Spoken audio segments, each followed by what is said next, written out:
Yan guys, yung isa po sa mga bibigyan po natin ng almusal niya at saka diretso na rin po ito pang merienda niya. Yan, yung lalaki po yan.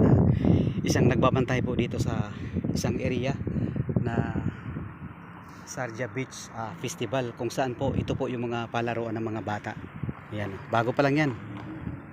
Totally hindi pa po talaga tapos, kaya pero napapakinabangan na dahil napaka-importante po dyan yung nagkakaroon po ng source of income itong Sarja Festival. Itong place talaga guys, super ganda at napakalinis po talaga. Wala po tayo masasabi dito dahil napakatahimik na lugar. Ayan. Ito tayo sa dulo. Dahil yung sa dulo na yun. Ayan.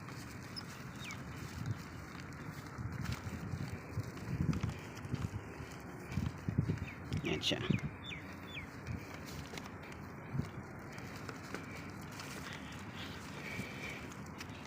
Ito guys, itong area na to halos sa isang linggo po, mga 4 to 3 beses po tayo dito naglalakad-lakad. Dahil kung hindi man po tayo makapunta dito, nangangahulugan po nandun lang tayo sa bahay, doon na po tayo nag-i-exercise.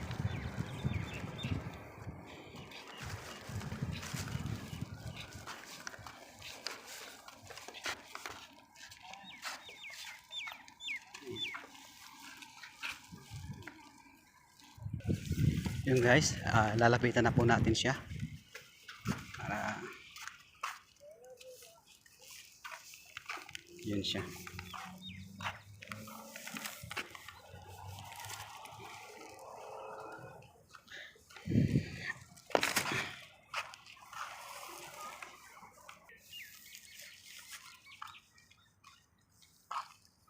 My friend, breakfast cleaning okay, one for you some other there other, okay, until what time you are here? 2 o'clock. Okay, take care. Okay, yan guys, nabigyan na po natin ng makakain yung isang cleaners po dito.